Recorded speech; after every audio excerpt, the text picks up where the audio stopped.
পবিত্র কোরআনে ঘোষণা করেন, সাব্বাহা লিল্লাহি মা ফিস সামাওয়াতি ওয়া মা ফিল আরদ ওয়া হুয়াল আজিজুল হাকীম।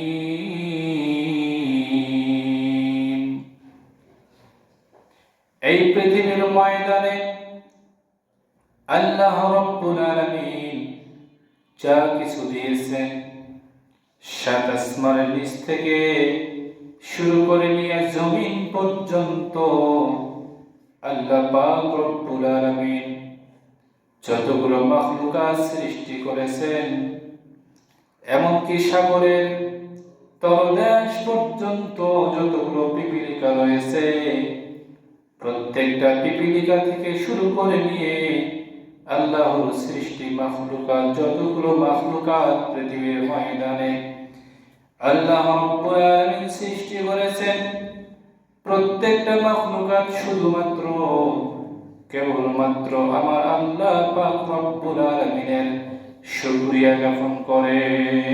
সকলে পড়ি সুবহানাল্লাহ। কিন্তু আল্লাহ রাব্বুল আলামিন মানব জাতিকে সৃষ্টির সেরা মাখলুকাত হিসেবে সৃষ্টি করেছেন, কিন্তু একজন পশুকে আল্লাহ রাব্বুল আলামিন সৃষ্টির সেরা হিসেবে সৃষ্টি করেন নাই।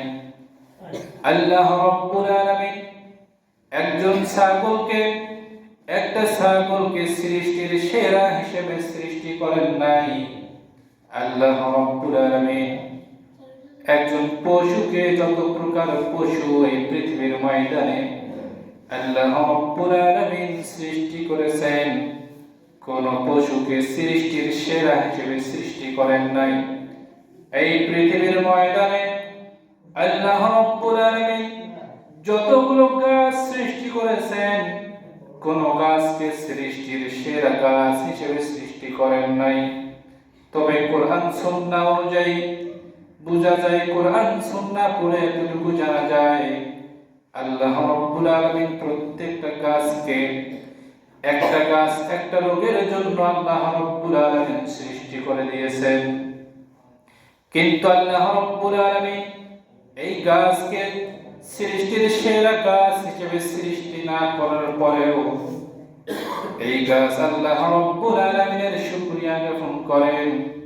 এই পৃথিবীর ময়দানে যতগুলো গাছ রয়েছে, একটা বিষয় লক্ষ্য করবেন, এই পৃথিবীর ময়দানে যতগুলো গাছ রয়েছে, প্রত্যেকটা গাছের দিকে লক্ষ্য করবেন, প্রত্যেকটা গাছের পাতাগুলো জমিনের দিকে ঝুলন্ত অবস্থায় থাকে। তার মানে সেই গাছটা আমার মালিককে এতটুকু বোঝাতে চায়, আমি তোমার প্রশংসা আদায় করি। এই পৃথিবীর ময়দানে যতগুলো পশু আল্লাহ রাব্বুল আলামিন সৃষ্টি করেছেন, যে কোনো পশু যখন খাবার খায়, মাথাটা নিচু করে মালিকের দরবারে সিজদায় অবনত হয়ে খানা খায়।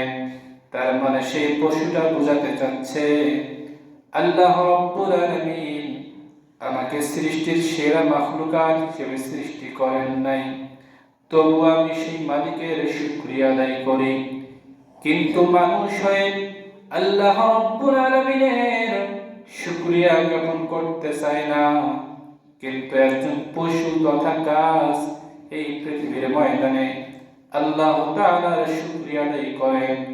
আল্লাহ রাব্বুল আলামিন আপনাকে আমাকে এত সুন্দর দুইটা হাত দিয়েছেন, এই হাতের প্রশংসা যদি কাল কিয়ামত পর্যন্ত আদায় করা হয়, তবু এই হাতের প্রশংসা আদায় করে শেষ করা যাবে না। আল্লাহ রাব্বুল আলামিন আপনাকে আমাকে নিয়ামত যুক্ত দুইটা চক্ষু দান করেছেন, এই চোখের প্রশংসা যদি কাল কিয়ামত পর্যন্ত আদায় করা হয়, তবু এই চোখের প্রশংসা আদায় করে শেষ করা যাবে না। আল্লাহ রাব্বুল আলামিন আপনাকে আমাকে শরীরের মধ্যে অনেক সুন্দর দামি দামি অনেক সুন্দর অঙ্গ প্রত্যঙ্গ দিয়েছেন, তবু আমরা সেই মহান মালিকের শুকরিয়া আদায় করি না। কিন্তু অথচ আমরা আল্লাহ রাব্বুল আলামিন আমাদেরকে সৃষ্টির সেরা মাখলুকাত হিসেবে সৃষ্টি করেছেন, তবু আমরা আল্লাহ তাআলার শুকরিয়া আদায় করতে চাই না। একজন পশু এই পৃথিবীর গাছ-গাছালি যদি আল্লাহ তাআলার প্রশংসা আদায় করে, তাহলে আপনার আমার উচিত সৃষ্টির সেরা মাখলুকাত হয়ে আল্লাহ তাআলার প্রশংসা 24 ঘন্টার মধ্যে 24টা ঘন্টায় আল্লাহ তাআলার প্রশংসা আদায় করা দরকার। কথা বলেন ঠিক কিনা? কিন্তু এই পৃথিবীর ময়দানে যতগুলো গাছ সৃষ্টি হয়েছে, আল্লাহ পাক রব্বুল আলামিন সৃষ্টি করেছেন, আপনি একটা বিষয় লক্ষ্য করবেন, গাছের প্রত্যেকটা পাতা নিচের দিকে ঝুলন্ত অবস্থায় থাকে। তার মানে একটা গাছ আল্লাহ তাআলার শুকরিয়া আদায় করে। একটা পশু মাথা নিচু করে খাবার খায়, তার মানে আল্লাহ তাআলাকে বোঝাতে চায় যে আমি তোমার সৃষ্টির সেরা পশু না হলেও আমি তোমার প্রশংসা আদায় করি। কিন্তু এই মানুষকে আল্লাহ তাআলা কত সুন্দর অঙ্গ দিয়েছেন, কত সুন্দর জীবন দান করেছেন, দুইটা হাত কত সুন্দর হাত দিয়েছেন, হাতের আঙ্গুলগুলো কত সুন্দর আল্লাহ তাআলা সৃষ্টি করেছেন। তবুও মানুষ হয়ে সৃষ্টির সেরা মাখলুকাত হয়ে আল্লাহ তাআলা শুকরিয়া আদায় করতে চাই না। সেই জাতি আমরা নিজেই। এজন্য আমরা আল্লাহ তাআলার দরবারে আবার শুকরিয়া আদায় করছি। সকলে পড়ি আলহামদুলিল্লাহ। রাসূলের প্রতি আমরা সকলেই দরুদ এবং সালাম পাঠ করি, যাকে সৃষ্টি না করা হলে বিশ্ব ভুবন কুল কায়নাত কোনো কিছু সৃষ্টি করা হতো না। আমরা সেই নবীর প্রতি দরুদ পড়ি, সকলে পড়ি সাল্লাল্লাহু আলাইহি ওয়াসাল্লাম।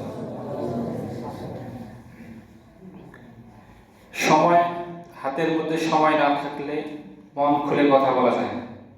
কোরআন সুন্নাহ থেকে আপনি যখনই কোনো একটা দিক দিয়ে বয়ান শুরু করবেন, বিভিন্ন দিক চলে আসবে, একটার পর একটা সিরিয়াল ভাবে চলতেই থাকবে। কিন্তু হাতের মধ্যে যদি সময় না থাকে, তাহলে গোছালোভাবে কথাগুলো বলা যায় না।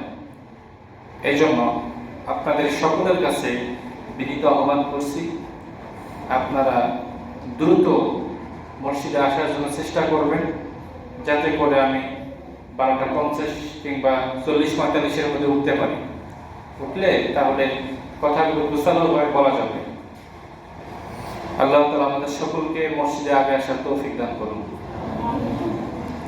আপনাদের সম্মুখে পবিত্র কুরআনুল কারীমের ছোট্ট একটি আয়াতে কারিমা তেলাওয়াত করেছি, সূরা ইব্রাহিম আয়াত নম্বর 7।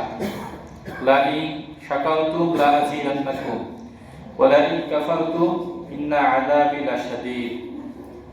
যে আল্লাহ তাআলা যাদেরকে ইচ্ছা করেন তিনি তাদেরকে সম্মান দান করেন, আর যাদেরকে ইচ্ছা করেন না তিনি তাদেরকে সম্মান দেন না।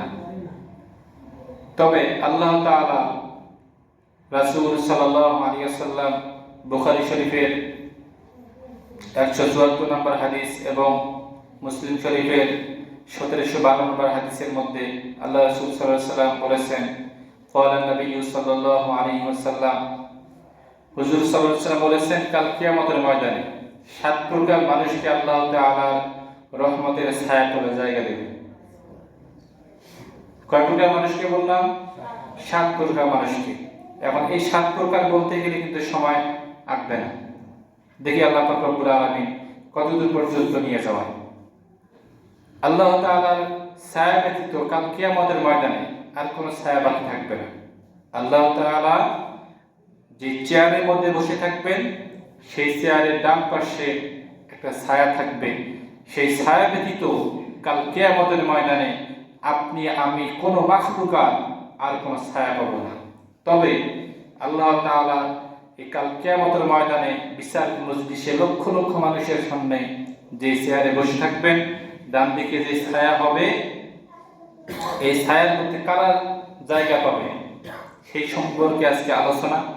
7 শ্রেণীর মানুষ সেই চেয়ারের ডান পাশে ছায়াতলের মধ্যে বসতে পারবে, জায়গা পাবে। 7 শ্রেণীর মানুষ। 1 নম্বরে বলা হয়েছে ন্যায় বিচারক বাদশা। এই পৃথিবীর ময়দানে যে ব্যক্তি ন্যায়ভাবে বিচার করেছে, কোরআন সুন্নাহ দিয়ে বিচার কার্য পরিচালনা করেছে, ওই ব্যক্তি কাল কিয়ামতের ময়দানে আল্লাহ তাআলার সেই চেয়ারের ডান পাশে সে আল্লাহ তাআলার চেয়ারের ছায়াতলের মধ্যে জায়গা পাবেন। সকলে পড়ি সুবহানাল্লাহ। তাহলে ন্যায় বিচারক এটা আপনাকে আমাকে খুঁজতে হবে। ন্যায় বিচারক আপনাকে আমাকে খুঁজতে হবে। সমাজের বুকে কোথাও অন্যায় হয়েছে, কোথাও জিনা হয়েছে, জিনা হওয়ার পরে সমাজের বুকে কিংবা ইউনিয়ন পরিষদের মধ্যে বিচার দেওয়া হয়। সেখানে যিনি বিচারক থাকবেন, এই বিচারক হওয়ার সৌভাগ্য যিনি অর্জন করেছেন তাকে শুকরিয়া আদায় করা দরকার। আর যিনি সৌভাগ্য অর্জন করেছেন তার উচিত কোরআন সুন্নাহ দিয়ে বিচার কার্য পরিচালনা করা। কেননা উনি যদি বিচার কার্য কোরআন সুন্নাহ দিয়ে পরিচালনা করেন তাহলে কাল কিয়ামতের ময়দানে ওনার বিচারের মজলিসে যারা উপস্থিত রয়েছে তারা সহ ওই বিচারক ব্যক্তি সহ বিচারের মধ্যে যারা উপস্থিত ছিলেন সকলেই আল্লাহ তাআলার আরশের মধ্যে ছায়াতলের মধ্যে জায়গা পাবেন। সকলে বলি সুবহানাল্লাহ। তাহলে আমাদের সমাজে কোরআন সুন্নাহ ভিত্তিক কোনো বিচার আমাদের সমাজে বাস্তবায়ন নাই। আমাদের সমাজে কোরআন সুন্নাহ ভিত্তিক কোনো বিচার নাই। সমাজের বুকে সেই যুগে হযরত ওমর ফারুক রাদিয়াল্লাহু তাআলা আনহু অর্ধজাহানের খলিফা, তিনি যখন ক্ষমতা পেয়েছিলেন তিনি মানুষকে নামাজের দিকে ডেকেছিলেন। যখন কোনো বিচারের মধ্যে বসেছিলেন কোরআন সুন্নাহ ভিত্তিক বিচার করেছিলেন। সেই ওমরের জীবনী যদি আজকে আমরা পড়তাম তাহলে কোরআন সুন্নাহ দিয়ে বিচার করতাম। কোরআন সুন্নাহ দিয়ে বিচার করব কিভাবে? একটা মানুষ যদি কোরআন পড়ে, কোরআনের তাফসীর পড়ে, বুখারী শরীফ, মুসলিম শরীফ, যত প্রকার কিতাব আছে সমস্ত কিতাব যদি পড়ে, তাহলে কোরআন সুন্নাহ অনুযায়ী সে যদি আমল করে আর সে যদি তাফসীর করতে পারে, তাফসীরগুলো বুঝতে পারে, তাহলে সে কোরআন সুন্নাহ অনুযায়ী কিভাবে বিচার করতে হবে সবকিছু তার মাথার মধ্যে আসবে। কিন্তু দুঃখের বিষয়, এখন আমরা যারা বিচারক আমরা কোরআন সুন্নাহর তাফসীর জানি না, তাফসীর পড়তে পারি না, কোরআন সুন্নাহ পড়তে পারি না, হযরত ওমর ফারুক এবং রাসূল সাল্লাল্লাহু আলাইহি ওয়াসাল্লামের জীবনীও পড়ি না। এজন্য আমি কোরআন সুন্নাহ থেকে কোরআন সুন্নাহর বিচার থেকে দূরে আছি। এই পৃথিবীর এই সমাজের এই সমাজের কথা বলছি, এই সমাজ যদি কোথাও বিচার হয়, ধরেন যে বিচারক আমি নিজেই, সেখানে আমি যদি কোরআন সুন্নাহ অনুযায়ী বিচার না করি তাহলে কাল কিয়ামতের ময়দানে আল্লাহ তাআলার আরশের যে চেয়ারের ডান পাশে যে ছায়া থাকবে এই ছায়াতলের মধ্যে আপনি কেউ জায়গা পাবো না। কেননা আমি বিচারক নিজেই কোরআন সুন্নাহ অনুযায়ী বিচার কার্য পরিচালনা করলাম না, এবং আমার বিচারের মধ্যে যারা উপস্থিত রয়েছেন ওনারাও আমার সেখানে কোনো প্রকার লোকমা না দিয়ে ওনারা আমার কথাকে সমর্থন করার কারণে ওনারাও সেই আল্লাহ তাআলার ছায়াতলের মধ্যে জায়গা পাবে না। একটু আগেই বললাম যে আল্লাহ তাআলার ছায়া ব্যতীত ওই দিন আর কোনো ছায়া থাকবে না। যেদিন সূর্য মাথার 1.5 হাত উপরে আসবে, সেদিন মাথার মগজগুলো টকবক করে ফুটবে, সেখানে মানুষ উলঙ্গ অবস্থায় লাফালাফি করবে। হযরত আয়েশা সিদ্দিকা রাদিয়াল্লাহু তাআলা আনহা হুজুর সাল্লাল্লাহু আলাইহি ওয়াসাল্লামকে জিজ্ঞাসা করেছেন, ইয়া রাসূলুল্লাহ, কাল কিয়ামতের ময়দানে এই যে আপনি যে বললেন যে মানুষ উলঙ্গ অবস্থায় লাফালাফি করবে, মানুষের মাথার 1.5 হাত উপরে সূর্য আসবে, মানুষ সেখানে উলঙ্গ হবে, একে অপরের লজ্জাস্থানের দিকে কি তাকাবে না? আল্লাহ রাসূল সাল্লাল্লাহু আলাইহি ওয়াসাল্লাম বলেছেন, মানুষ কেউ কারো লজ্জাস্থানের দিকে তাকানোর কোনো সুযোগ পাবে না।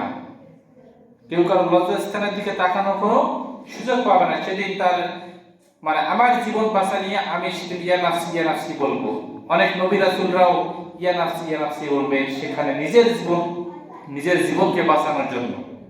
তাহলে মানুষ উলঙ্গ অবস্থা লাফালাফি করবে, কিন্তু আমি কারো লজ্জাস্থানের দিকে তাকানোর কোনো সুযোগ পাবো না, ওই ব্যক্তিও আমার লজ্জাস্থানের দিকে তাকানোর কোনো সুযোগ পাবে না। কেন? সেদিন নিজের জীবনকে বাঁচাতে হবে, এই নিয়ে আমরা সকলেই বিধিব্যস্ত হয়ে পড়ব। তাহলে আল্লাহ তাআলার ছায়াতলের মধ্যে কে জায়গা পাবে?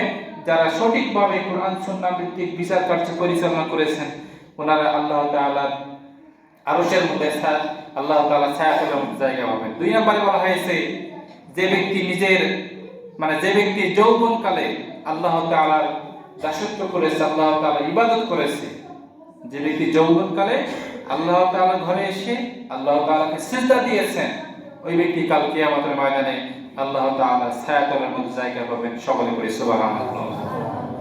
তাহলে যুবক ভাইদেরকে বলতে চাই, ও যুবক ভাইরা, আপনারা নামাজ না পড়ে এই যুবককালে আল্লাহ তাআলার ইবাদত বন্দেগী না করে আমি আযানের পরে বাসার মধ্যে শুয়ে থাকি, হাটে বাজারে, মাঠে ময়দানে বিভিন্ন কাজে ব্যস্ত থাকি। আপনার কি একটু ইচ্ছা হয় না যে আল্লাহ তাআলার এই ছায়াতলের মধ্যে আপনি অংশগ্রহণ করবেন, জায়গা নেবেন? কাল কিয়ামতের ময়দানে যে মাথার 1.5 হাত উপরে সূর্য আসবে, সেদিন আপনি কোথায় যাবেন? সেদিন তো বাঁচতে পারবেন না।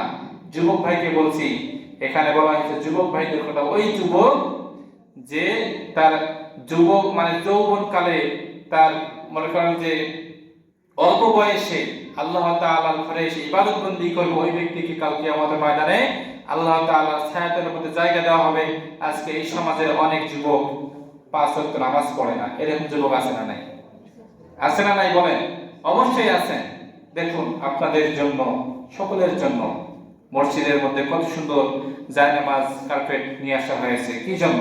পিছনে 2টা চট খালি থাকে, পিছনে 2টা জায়নামাজ খালি থাকতেছে, কিন্তু সামনের কাতার পূরণ হয় না। এটা সবচেয়ে একটা জঘন্যতম একটা দুঃখের বিষয়, ঠিক না ভাই? আমাদের জন্য, আমাদের সকলের জন্য একটা দুঃখের বিষয়, আফসোসের বিষয় যে সামনের কাতার ফজরের নামাজের সময় এক কাতার মুসল্লি দিয়ে ভরপুর হয় না। অথচ এই সমাজের বুকে যুবক ভাইদের কোনো অভাব নাই। অনেকগুলো যুবক রয়েছে, অনেকগুলো যুবক ভাইকে দেখতে পাচ্ছি, আপনাদেরকে নামাজে দেখা যায় না। সকলেরই ইচ্ছা হয় যে আমি আল্লাহ তাআলার ছায়াতলের মধ্যে বসবো, আল্লাহ তাআলার ছায়াতলের মধ্যে জায়গা নিয়ে অংশগ্রহণ করবো, এই ইচ্ছাটা সকলের। সুতরাং এই ইচ্ছাটা যদি আপনাদের থাকে, তাহলে অবশ্যই আযানের পরে মসজিদে এসে আল্লাহ তাআলার ঘরে এসে 5 ওয়াক্ত নামাজ বন্দেগী আদায় করুন, যদি আল্লাহ তাআলার ছায়াতলের মধ্যে বসতে চান, জায়গা নিতে চান। 3 নম্বরে বলা হয়েছে ওই ব্যক্তি যাহার মন দিল সব সময় মসজিদের সময় আটকাইয়া থাকে। এরকম মুসল্লিও আমাদের সমাজে আছে। আমাদের এই সমাজের কথাই বলছি, আমাদের এই সমাজেই আছে যে আমি দেখি মসজিদে এসে দেখি উনি মসজিদে উপস্থিত, মসজিদে এসে বসে আছে। আবার অনেক সময় দেখি মাগরিবের পরে বলে যে হুজুর আপনি কি থাকবেন? আমি বলি যে না, আপনি থাকেন, আমি আমার বাসায় একটু কাজ আছে। তার এটা কি বুঝায়? ওনার দিল মসজিদে আটকায়া থাকে, সবসময় ওনার দিল কি মসজিদে আটকায়া থাকে। এই সমাজের কথা বলছি। আমি কোনো ব্যক্তির নাম বলে প্রশংসা আদায় করতে চাই না। আমি আল্লাহ তাআলাকে রাজি খুশি করার জন্য এবং বক্তৃতার মাঝখানে কথাটি এসেছে এই জন্য বললাম। তাহলে যার দিল সব সময় মসজিদের সঙ্গে আটকায়া থাকে, ওই ব্যক্তি কাল কিয়ামতের ময়দানে আল্লাহ তাআলার ছায়াতলের মধ্যে জায়গা পাবে। তাহলে আপনি আমি অনেকে নামাজই পড়ি না, তাহলে আপনার আমার দিল কি মসজিদে আটকায়া থাকবে কিভাবে? নামাজই পড়ি না, ফজরের সময় আসি না, জোহরের সময় আসি না, মাগরিব ইশা কোনো ওয়াক্তে নামাজ পড়ি না, তাহলে আমাদের দিল কি মসজিদের সঙ্গে আটকায়া থাকবে? না। যাদের দিল মসজিদের সঙ্গে আটকায়া থাকবে, ওনারা কাল কিয়ামতের ময়দানে আল্লাহর আরশের মধ্যে, সেই আল্লাহ তাআলার ছায়াতলের মধ্যে জায়গা পাবে। এজন্য সকলের দিলকে মসজিদের সঙ্গে আটকায়া দিন। সকলের উচিত, আল্লাহ তাআলা যেহেতু আপনাকে আমাকে আল্লাহ তাআলার দাসত্ব এবং গোলামি করার জন্য সৃষ্টি করেছেন, আপনার দিল যদি সবসময় মসজিদে যাইতে মন চায়, মসজিদের সঙ্গে আটকায় থাকে, তাহলে আপনি আপনার দিলটা সবসময় যদি মসজিদে আসতে যদি মন চায়, এটাই হচ্ছে মসজিদের সঙ্গে দিল আটকায় থাকা। যে মসজিদে এসে যে বসে থাকতে হবে, বিষয়টা এমন নয়। আপনি শুধু আপনার অন্তরটা বলতেছে যে আমি কখন মসজিদে যাব, কখন ইবাদত করব, কখন আল্লাহ তাআলাকে সিজদা দেব। আপনার দিলটা যদি এটা বলে, এইটার নামেই মসজিদের সঙ্গে আপনার দিল আটকে থাকা। যাদের দিলটা এরকম বলবে, এরা কাল কিয়ামতের ময়দানে আল্লাহ তাআলার ছায়াতলের মধ্যে জায়গা পাবে। 4 নম্বরে বলা হয়েছে যে ব্যক্তি আলেমদের সঙ্গে মহাব্বত রাখেন, ওই ব্যক্তিকে কাল কিয়ামতের ময়দানে আল্লাহ তাআলার ছায়াতলের মধ্যে জায়গা দেওয়া হবে। সকলে বলি সুবহানাল্লাহ। আলেমদের সঙ্গে আজকে তো মহাব্বত নাই, অনেকেরই মহাব্বত নেই, আবার অনেকেই আলেমদের সঙ্গে মহাব্বত আছে। আল্লাহ রাসূল বলেছেন, ইন্নাল উলামা ওয়ারাসাতুল আম্বিয়া। আল্লাহ রাসূল সাল্লাল্লাহু আলাইহি ওয়াসাল্লাম বলেছেন যে নবীগণের ওয়ারিস হচ্ছে আলেমগণ। যে ব্যক্তি কোন আলেমের সঙ্গে মহাব্বত রাখে, আন্তরিকতা তৈরি করে, ওই ব্যক্তি নবীদের সঙ্গে মহাব্বত তৈরি করে। সকলে বলি সুবহানাল্লাহ। তাহলে আপনি আমি আর কোনোদিন নবী পাবো না, নবী আসবেও না। নবী পাবো না, নবীকে পাবো না, নবী আর আসবেও না। তিনি খাতামুন নবিয়্যিন, এনার পরে আর নবী আসবে না। তবে দেখুন, যিনি আসবে না তার সঙ্গে একটা মহাব্বতের আপনি আমি সব পাইতেছি। কোন ক্ষেত্রে? যখন কোনো আলেমের সঙ্গে মহাব্বত রাখবো, যখন কোনো আলেমের সঙ্গে মহাব্বত রেখে চলবো, তাহলে একজন আলেমের সঙ্গে মহাব্বত রাখা মানে আল্লাহ তাআলার সঙ্গে মহাব্বত রাখা। আর যে ব্যক্তি আলেমের সঙ্গে মহাব্বত রাখলো, ওই ব্যক্তি নবীজির সঙ্গে মহাব্বত রাখলো। আর যে ব্যক্তি নবীজির সঙ্গে মহাব্বত রাখলো, ওই ব্যক্তি আল্লাহ তাআলার সঙ্গে মহাব্বত রাখলো। সকলে বলি সুবহানাল্লাহ। তাহলে কত বড় কথা! একটা কথার মধ্যে কতগুলো কথা লুকায়িত আছে। সময় শেষ। আজকে 4 নাম্বার পর্যন্ত আলোচনা হয়েছে। আল্লাহ তাআলা যদি হায়াতে তৈয়বা দান করেন, আগামী সপ্তাহে বাকিগুলো আলোচনা হবে ইনশাআল্লাহ। আর আমরা মসজিদে আগে আসার জন্য চেষ্টা করব, তাহলে আমরা মন খুলে কোরআন সুন্নাহ থেকে কিছু কথা শুনতে পারবো। তাহলে যারা আল্লাহ তাআলার ছায়াতলের মধ্যে জায়গা পাবেন, 1 নম্বরে কোন ব্যক্তি? ন্যায় বিচারের বাদশা। 2 নম্বরে যে ব্যক্তি তার যৌবনকালে আল্লাহ তাআলার ইবাদত বন্দি করেছে, দাসত্ব করেছে। 3 নম্বরে যে ব্যক্তির দিল সব সময় মসজিদে আটকায় থাকে।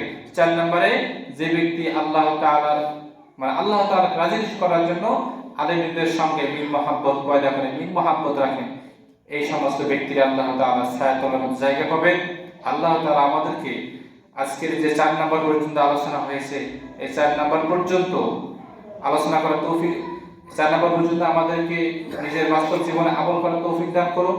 এবং যদি জেনে থাকি যে এই 5 থেকে 7 পর্যন্ত কি কি আছে, আমরা যারা জানি তারা আমল করব, যারা জানি না তারা জেনে নিয়ে আমল করার জন্য চেষ্টা করব। আল্লাহ তাআলা আমাদের সকলকে আজকের আলোচনা অনুযায়ী আমল করার তৌফিক দান করুন। আমরা সকলে পড়ি আমিন। আমরা এখনো যারা সুন্নাত নামাজ পড়িনি, ছোট সূরা দিয়ে সুন্নাত নামাজ পড়ে না।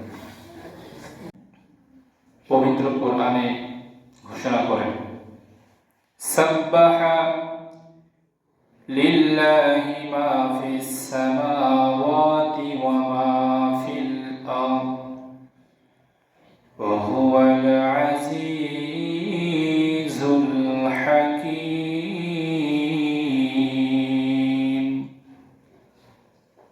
এই পৃথিবীর ময়দানে আল্লাহ রাব্বুল আলামিন যা কিছু দিয়েছেন, 7 আসমানের নিচ থেকে শুরু করে নিয়ে জমিন পর্যন্ত আল্লাহ পাক রব্বুল আলামিন যতগুলো মাখলুকাত সৃষ্টি করেছেন, এমনকি সাগরের তলদেশ পর্যন্ত যতগুলো পিপীলিকা রয়েছে, প্রত্যেকটা পিপীলিকা থেকে শুরু করে নিয়ে আল্লাহর সৃষ্টি মাখলুকাত, যতগুলো মাখলুকাত পৃথিবীর ময়দানে আল্লাহ রাব্বুল আলামিন সৃষ্টি করেছেন, প্রত্যেকটা মাখলুকাত শুধুমাত্র কেবলমাত্র আমার আল্লাহ পাক রব্বুল আলামিনের শুকরিয়া জ্ঞাপন করে।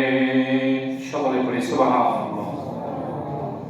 কিন্তু আল্লাহ রাব্বুল আলামিন মানব জাতিকে সৃষ্টির সেরা মাখলুকাত হিসেবে সৃষ্টি করেছেন, কিন্তু একজন পশুকে আল্লাহ রাব্বুল আলামিন সৃষ্টির সেরা হিসেবে সৃষ্টি করেন নাই। আল্লাহ রাব্বুল আলামিন একটা ছাগলকে সৃষ্টির সেরা হিসেবে সৃষ্টি করেন নাই। আল্লাহ রাব্বুল আলামিন একজন পশুকে, যত প্রকার পশু এই পৃথিবীর ময়দানে আল্লাহ রাব্বুল আলামিন সৃষ্টি করেছেন, কোন পশুকে সৃষ্টির সেরা হিসেবে সৃষ্টি করেন নাই। এই পৃথিবীর ময়দানে আল্লাহ রাব্বুল আলামিন যতগুলো গাছ সৃষ্টি করেছেন, কোন গাছকে সৃষ্টির সেরা গাছ হিসেবে সৃষ্টি করেন নাই। তবে কোরআন সুন্নাহ অনুযায়ী বোঝা যায়, কোরআন সুন্নাহ পড়ে এতটুকু জানা যায়, আল্লাহ রাব্বুল আলামিন প্রত্যেকটা গাছকে, একটা গাছ একটা রোগের জন্য আল্লাহ রাব্বুল আলামিন সৃষ্টি করে দিয়েছেন। কিন্তু আল্লাহ রাব্বুল আলামিন এই গাছকে সৃষ্টির সেরা গাছ হিসেবে সৃষ্টি না করার পরেও এই গাছ আল্লাহ রাব্বুল আলামিনের শুকরিয়া জ্ঞাপন করেন। এই পৃথিবীর ময়দানে যতগুলো গাছ রয়েছে, একটা বিষয় লক্ষ্য করবেন, এই পৃথিবীর ময়দানে যতগুলো গাছ রয়েছে প্রত্যেকটা গাছের দিকে লক্ষ্য করবেন, প্রত্যেকটা গাছের পাতাগুলো জমিনের দিকে ঝুলন্ত অবস্থায় থাকে। তার মানে সেই গাছটা আমার মালিককে এতটুকু বোঝাতে চায়, আমি তোমার প্রশংসা আদায় করি। এই পৃথিবীর ময়দানে যতগুলো পশু আল্লাহ রাব্বুল আলামিন সৃষ্টি করেছেন, যে কোনো পশু যখন খাবার খায় মাথাটা নিচু করে মালিকের দরবারে সিজদায় অবনত হয়ে খানা খায়। তার মানে সেই পশুটা বোঝাতে চাচ্ছে, আল্লাহ রাব্বুল আলামিন আমাকে সৃষ্টির সেরা মাখলুকাত হিসেবে সৃষ্টি করেন নাই, তবু আমি সেই মালিকের শুকরিয়া আদায় করি। কিন্তু মানুষ হয়ে আল্লাহ রাব্বুল আলামিনের শুকরিয়া জ্ঞাপন করতে চায় না, কিন্তু একজন পশু তথা গাছ এই পৃথিবীর ময়দানে আল্লাহ তাআলার শুকরিয়া আদায় করেন। আল্লাহ রাব্বুল আলামিন আপনাকে আমাকে এত সুন্দর দুইটা হাত দিয়েছেন, এই হাতের প্রশংসা যদি কাল কিয়ামত পর্যন্ত আদায় করা হয় তবু এই হাতের প্রশংসা আদায় করে শেষ করা যাবে না। আল্লাহ রাব্বুল আলামিন আপনাকে আমাকে নিয়ামত যুক্ত দুইটা চক্ষু দান করেছেন, এই চোখের প্রশংসা যদি কাল কিয়ামত পর্যন্ত আদায় করা হয় তবু এই চোখের প্রশংসা আদায় করে শেষ করা যাবে না। আল্লাহ রাব্বুল আলামিন আপনাকে আমাকে শরীরের মধ্যে অনেক সুন্দর দামি দামি অনেক সুন্দর অঙ্গ প্রত্যঙ্গ দিয়েছেন, তবু আমরা সেই মহান মালিকের শুকরিয়া আদায় করি না। কিন্তু অথচ আমরা আল্লাহ রাব্বুল আলামিন আমাদেরকে সৃষ্টির সেরা মাখলুকাত হিসেবে সৃষ্টি করেছেন, তবু আমরা আল্লাহ তাআলার শুকরিয়া আদায় করতে চাই না। একজন পশু এই পৃথিবীর গাছ-গাছালি যদি আল্লাহ তাআলার প্রশংসা আদায় করে, তাহলে আপনার আমার উচিত সৃষ্টির সেরা মাখলুকাত হয়ে আল্লাহ তাআলার প্রশংসা 24 ঘন্টার মধ্যে 24টা ঘন্টায় আল্লাহ তাআলার প্রশংসা আদায় করা দরকার। কথা বলেন ঠিক কিনা? কিন্তু এই পৃথিবীর ময়দানে যতগুলো গাছ সৃষ্টি হয়েছে আল্লাহ পাক রব্বুল আলামিন সৃষ্টি করেছেন, আপনি একটা বিষয় লক্ষ্য করবেন, গাছের প্রত্যেকটা পাতা নিচের দিকে ঝুলন্ত অবস্থায় থাকে। তার মানে একটা গাছ আল্লাহ তাআলার শুকরিয়া আদায় করে। একটা পশু মাথা নিচু করে খাবার খায়, তার মানে আল্লাহ তাআলাকে বোঝাতে চায় যে আমি তোমার সৃষ্টির সেরা পশু না হলেও আমি তোমার প্রশংসা আদায় করি। কিন্তু এই মানুষকে আল্লাহ তাআলা কত সুন্দর অঙ্গ দিয়েছেন, কত সুন্দর জীবন দান করেছেন, দুইটা হাত কত সুন্দর হাত দিয়েছেন, হাতের আঙ্গুলগুলো কত সুন্দর আল্লাহ তাআলা সৃষ্টি করেছেন, তবুও মানুষ হয়ে সৃষ্টির সেরা মাখলুকাত হয়ে আল্লাহ তাআলার শুকরিয়া আদায় করতে চাই না। সেই জাতি আমরা নিজেই। এজন্য আমরা আল্লাহ তাআলার দরবারে আবার শুকরিয়া আদায় করছি। সকলে পড়ি আলহামদুলিল্লাহ। রাসূলের প্রতি আমরা সকলেই দরুদ এবং সালাম পাঠ করি, যাকে সৃষ্টি না করা হলে বিশ্ব ভুবন কুল কায়নাত কোনো কিছু সৃষ্টি করা হতো না। আমরা সেই নবীর প্রতি দরুদ পড়ি, সকলে পড়ি সাল্লাল্লাহু আলাইহি ওয়াসাল্লাম। সময় হাতের মধ্যে সময় না থাকলে মন খুলে কথা বলা যায় না।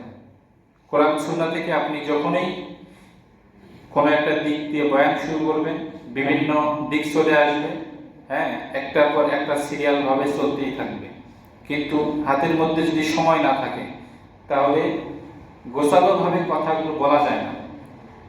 এই জন্য আপনাদের সকলের কাছে বিনীত আহ্বান করছি, আপনারা দ্রুত মসজিদে আসার জন্য চেষ্টা করবেন, যাতে করে আমি 12:50 কিংবা 40-45-এর মধ্যে উঠতে পারি। উঠলে তাহলে কথাগুলো গোছালোভাবে বলা যাবে। আল্লাহ তাআলা আমাদের সকলকে মসজিদে আগে আসার তৌফিক দান করুন। আপনাদের সম্মুখে পবিত্র কুরআনুল কারীমের ছোট্ট একটি আয়াতে কারিমা তেলাওয়াত করেছি, সূরা ইব্রাহিম আয়াত নম্বর 7। লা ইন শাকারতুম লা আযীদান্নাকুম ওয়া লা ইন কাফারতুম ইন্না আযাবি লাশাদীদ। যে আল্লাহ তাআলা যাদেরকে ইচ্ছা করেন তিনি তাদেরকে সম্মান দান করেন, আর যাদেরকে ইচ্ছা করেন না তিনি তাদেরকে সম্মান দেন না। তবে আল্লাহ তাআলা রাসূল সাল্লাল্লাহু আলাইহি ওয়াসাল্লাম বুখারী শরীফের 174 নম্বর হাদিস এবং মুসলিম শরীফের 1712 নম্বর হাদিসের মধ্যে আল্লাহ রাসূল সাল্লাল্লাহু আলাইহি ওয়াসাল্লাম বলেছেন, ক্বালা নবী সাল্লাল্লাহু আলাইহি ওয়াসাল্লাম, হুজুর সাল্লাল্লাহু আলাইহি ওয়াসাল্লাম বলেছেন, কাল কিয়ামতের ময়দানে 7 প্রকার মানুষকে আল্লাহ তাআলার রহমতের ছায়াতলে জায়গা দেবেন। কয় প্রকার মানুষকে বললাম? 7 প্রকার মানুষকে। এখন এই 7 প্রকার বলতে গেলে কিন্তু সময় আটবে না। দেখি আল্লাহ পাক রব্বুল আলামিন কতদূর পর্যন্ত নিয়ে যাওয়া। আল্লাহ তাআলার ছায়া ব্যতীত কাল কিয়ামতের ময়দানে আর কোনো ছায়া বাকি থাকবে না। আল্লাহ তাআলা যে চেয়ারের মধ্যে বসে থাকবেন সেই চেয়ারের ডান পাশে একটা ছায়া থাকবে। সেই ছায়া ব্যতীত কাল কিয়ামতের ময়দানে আপনি আমি কোনো মাখলুকাত আর কোনো ছায়া পাবো না। তবে আল্লাহ তাআলা এই কাল কিয়ামতের ময়দানে বিচার মজলিসে লক্ষ লক্ষ মানুষের সামনে যে চেয়ারে বসে থাকবেন, ডান দিকে যে ছায়া হবে এই ছায়ার মধ্যে কারা জায়গা পাবে সেই সম্পর্কে আজকে আলোচনা। 7 শ্রেণীর মানুষ সেই চেয়ারের ডান পাশে ছায়াতলের মধ্যে বসতে পারবে, জায়গা পাবে। 7 শ্রেণীর মানুষ। 1 নম্বরে বলা হয়েছে ন্যায় বিচারক বাদশা। এই পৃথিবীর ময়দানে যে ব্যক্তি ন্যায়ভাবে বিচার করেছে, কোরআন সুন্নাহ দিয়ে বিচার কার্য পরিচালনা করেছে, ওই ব্যক্তি কাল কিয়ামতের ময়দানে আল্লাহ তাআলার সেই চেয়ারের ডান পাশে সে আল্লাহ তাআলার চেয়ারের ছায়াতলের মধ্যে জায়গা পাবেন। সকলে পড়ি সুবহানাল্লাহ। তাহলে ন্যায় বিচারক এটা আপনাকে আমাকে খুঁজতে হবে। ন্যায় বিচারক আপনাকে আমাকে খুঁজতে হবে। সমাজের বুকে কোথাও অন্যায় হয়েছে, কোথাও জিনা হয়েছে, জিনা হওয়ার পরে সমাজের বুকে কিংবা ইউনিয়ন পরিষদের মধ্যে বিচার দেওয়া হয়, সেখানে যিনি বিচারক থাকবেন, এই বিচারক হওয়ার সৌভাগ্য যিনি অর্জন করেছেন তাকে শুকরিয়া আদায় করা দরকার। আর যিনি সৌভাগ্য অর্জন করেছেন তার উচিত কোরআন সুন্নাহ দিয়ে বিচার কার্য পরিচালনা করা। কেননা উনি যদি বিচার কার্য কোরআন সুন্নাহ দিয়ে পরিচালনা করেন তাহলে কাল কিয়ামতের ময়দানে ওনার বিচারের মজলিসে যারা উপস্থিত রয়েছে তারা সহ ওই বিচারক ব্যক্তি সহ বিচারের মধ্যে যারা উপস্থিত ছিলেন সকলেই আল্লাহ তাআলার আরশের মধ্যে ছায়াতলের মধ্যে জায়গা পাবেন। সকলে বলি সুবহানাল্লাহ। তাহলে আমাদের সমাজে কোরআন সুন্নাহ ভিত্তিক কোনো বিচার আমাদের সমাজে বাস্তবায়ন নাই। আমাদের সমাজে কোরআন সুন্নাহ ভিত্তিক কোনো বিচার নাই। সমাজের বুকে সেই যুগে হযরত ওমর ফারুক রাদিয়াল্লাহু তাআলা আনহু অর্ধজাহানের খলিফা, তিনি যখন ক্ষমতা পেয়েছিলেন তিনি মানুষকে নামাজের দিকে ডেকেছিলেন। যখন কোনো বিচারের মধ্যে বসেছিলেন কোরআন সুন্নাহ ভিত্তিক বিচার করেছিলেন। সেই ওমরের জীবনী যদি আজকে আমরা পড়তাম তাহলে কোরআন সুন্নাহ দিয়ে বিচার করতাম। কোরআন সুন্নাহ দিয়ে বিচার করব কিভাবে? একটা মানুষ যদি কোরআন পড়ে, কোরআনের তাফসীর পড়ে, বুখারী শরীফ, মুসলিম শরীফ, যত প্রকার কিতাব আছে সমস্ত কিতাব যদি পড়ে, তাহলে কোরআন সুন্নাহ অনুযায়ী সে যদি আমল করে আর সে যদি তাফসীর করতে পারে, তাফসীরগুলো বুঝতে পারে, তাহলে সে কোরআন সুন্নাহ অনুযায়ী কিভাবে বিচার করতে হবে সবকিছু তার মাথার মধ্যে আসবে।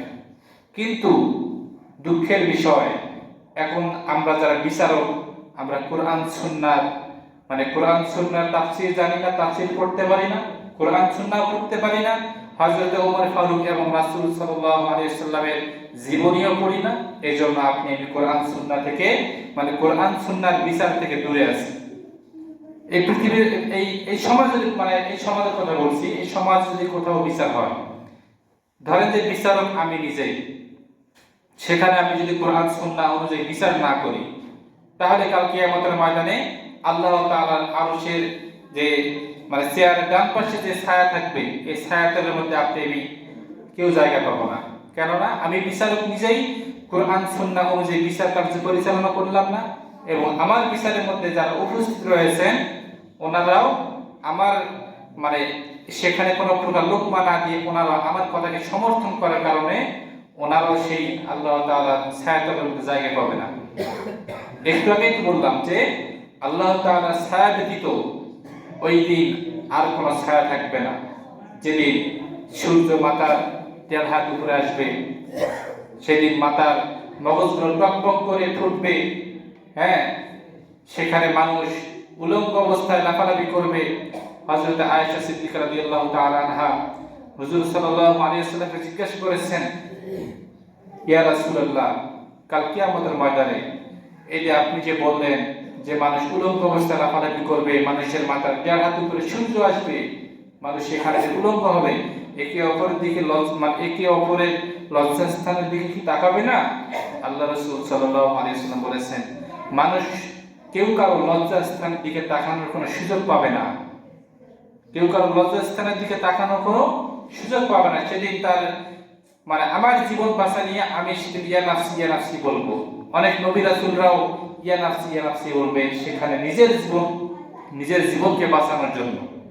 তাহলে মানুষ উলঙ্গ অবস্থা লাফালাফি করবে, কিন্তু আমি কারো লজ্জাস্থানের দিকে তাকানোর কোনো সুযোগ পাবো না, ওই ব্যক্তিও আমার লজ্জাস্থানের দিকে তাকানোর কোনো সুযোগ পাবে না। কেন? সেদিন নিজের জীবনকে বাঁচাতে হবে, এই নিয়ে আমরা সকলেই ব্যতিব্যস্ত হয়ে পড়ব। তাহলে আল্লাহ তাআলার ছায়াতলের মধ্যে কে জায়গা পাবে?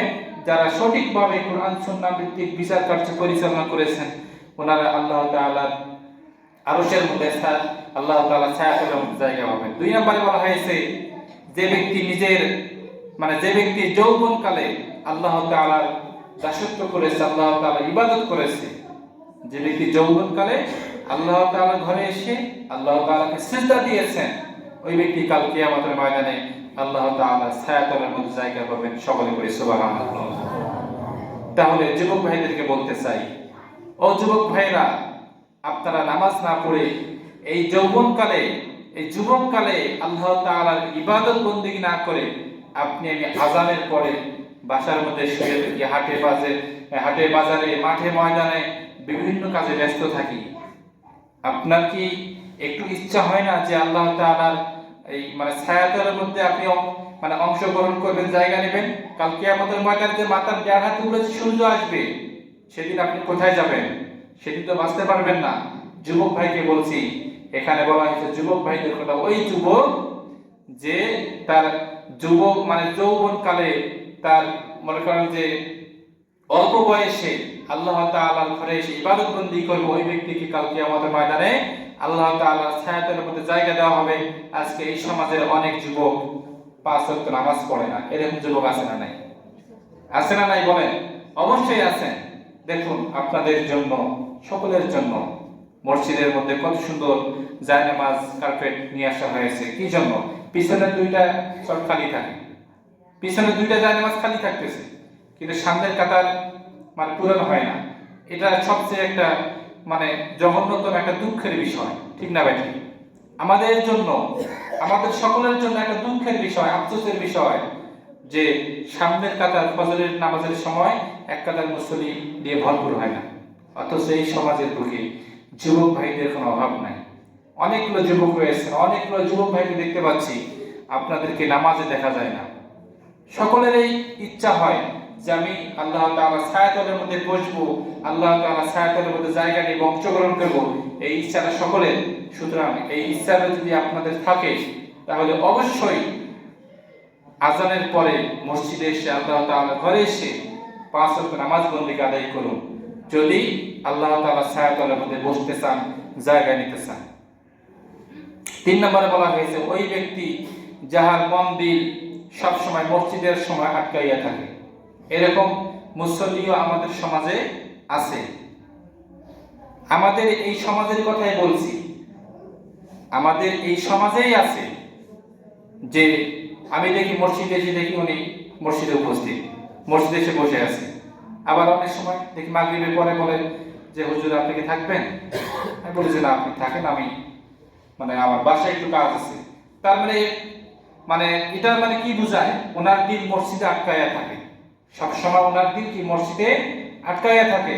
এই সমাজের কথা বলছি, আমি কোন ব্যক্তির নাম বলে প্রশংসা আদায় করতে চাই না। আমি আল্লাহ তাআলাকে রাজি খুশি করার জন্য এবং বক্তৃতার মাঝখানে কথাটি এসেছে এই জন্য বললাম।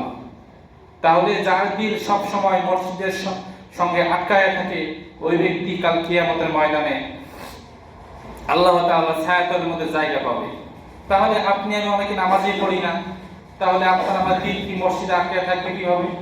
নামাজই পড়ি না, ফজরের সময় আসি না, জোহরের সময় আসি না, মাগরিব ইশা কোনো ওয়াক্তে নামাজ পড়ি না, তাহলে আমাদের দিল কি মসজিদের সঙ্গে আটকায়া থাকবে? না।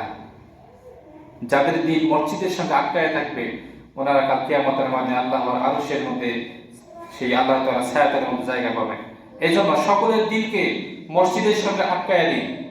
সকলের উচিত, আল্লাহ তাআলা যেহেতু আপনাকে আমাকে আল্লাহ তাআলার দাসত্ব এবং গোলামি করার জন্য সৃষ্টি করেছেন, আপনার দিল যদি সবসময় মসজিদে যাইতে মন চায়, মসজিদের সঙ্গে আটকায় থাকে, তাহলে আপনি আপনার দিলটা সবসময় যদি মসজিদে আসতে যদি মন চায়, এটাই হচ্ছে মসজিদের সঙ্গে দিল আটকায় থাকা। যে মসজিদে এসে যে বসে থাকতে হবে বিষয়টা এমন নয়। আপনি শুধু আপনার অন্তরটা বলতেছে যে আমি কখন মসজিদে যাব, কখন ইবাদত করব, কখন আল্লাহ তাআলাকে সিজদা দেব। আপনার দিলটা যদি এটা বলে, এইটার নামেই মসজিদের সঙ্গে আপনার দিল আটকে থাকা। যাদের দিলটা এরকম বলবে এরা কাল কিয়ামতের ময়দানে আল্লাহ তাআলার ছায়াতলের মধ্যে জায়গা পাবে।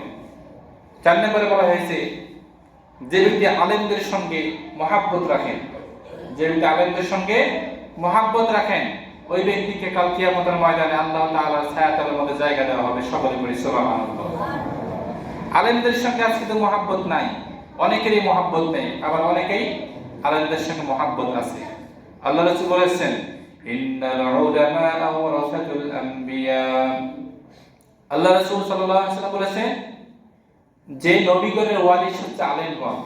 যে ব্যক্তি কোন আলেমের সঙ্গে মহাব্বত রাখে, আন্তরিকতা তৈরি করে, ওই ব্যক্তি নবীদের সঙ্গে মহাব্বত তৈরি করে। সকলে বলি সুবহানাল্লাহ। তাহলে আপনি আমি আর কোনোদিন নবী পাবো না, নবী আসবেও না। নবী পাবো না, নবীকে পাবো না, নবী আর আসবেও না। তিনি খাতামুন নবিয়্যিন, এনার পরে আর নবী আসবে না। তবে দেখুন, যিনি আসবে না তার সঙ্গে একটা মহাব্বতের আপনি আমি সব পাইতেছি। কোন ক্ষেত্রে? যখন কোন আলেমের সঙ্গে মহাব্বত রাখবো, যখন কোন আলেমের সঙ্গে মহাব্বত থেকে চলবো, তাহলে এখন আলেমের সঙ্গে মহাব্বত রাখা মানে আল্লাহ তাআলার সঙ্গে মহাব্বত রাখা। আর যে ব্যক্তি আলেমের সঙ্গে মহাব্বত রাখলো, ওই ব্যক্তি নবীজির সঙ্গে মহাব্বত রাখলো। আর যে ব্যক্তি নবীজির সঙ্গে মহাব্বত রাখলো, ওই ব্যক্তি আল্লাহ তাআলার সঙ্গে মহাব্বত রাখলো। সকলে বলি সুবহানাল্লাহ। তাহলে কত বড় কথা! একটা কথার মধ্যে কতগুলো কথা লুকায়িত আছে। সময় শেষ। আজকে 4 নম্বর পর্যন্ত আলোচনা হয়েছে। আল্লাহ তাআলা যদি হায়াতে দৈর্ঘ্য দান করেন, আগামী সপ্তাহে বাকিগুলো আলোচনা হবে ইনশাআল্লাহ। আর আমরা মসজিদে আগে আসার জন্য চেষ্টা করব, তাহলে আমরা মন খুলে কোরআন সুন্নাহ থেকে কিছু কথা শুনতে পারবো। তাহলে যারা আল্লাহ তাআলার ছায়াতলের মধ্যে জায়গা পাবেন, 1 নম্বরে কোন ব্যক্তি? ন্যায় বিচারের বাদশা। 2 নম্বরে যে ব্যক্তি তার যৌবনকালে আল্লাহ তাআলার ইবাদত বন্দী করেছে, দাসত্ব করেছে। 3 নম্বরে যে ব্যক্তির দিল সব সময় মসজিদে আটকায় থাকে। 4 নম্বরে যে ব্যক্তি আল্লাহ তাআলাকে রাজি করার জন্য আলেমদের সঙ্গে মিল মহাব্বত পয়দা করে, মিল মহাব্বত রাখেন। এই সমস্ত ব্যক্তিরা আল্লাহ তাআলার ছায়াতলের মধ্যে জায়গা পাবেন। আল্লাহ তাআলা আমাদেরকে আজকের যে 4 নম্বর পর্যন্ত আলোচনা হয়েছে, এই 4 নম্বর পর্যন্ত আলোচনা করার তৌফিক জানাবা পর্যন্ত আমাদেরকে নিজের বাস্তব জীবনে আমল করার তৌফিক দান করুন। এবং যদি জেনে থাকি যে এই 5 থেকে 7 পর্যন্ত কি কি আছে, আমরা যারা জানি তারা আমল করব, যারা জানি না তারা জেনে নিয়ে আমল করার জন্য চেষ্টা করব। আল্লাহ তাআলা আমাদের সকলকে আজকের আলোচনা অনুযায়ী আমল করার তৌফিক দান করুন। আমরা সকলে পড়ি আমিন। আমরা এখনো যারা সুন্নত নামাজ পড়িনি, ষোলো সূরা দিয়ে সুন্নত নামাজ পড়ে নেব।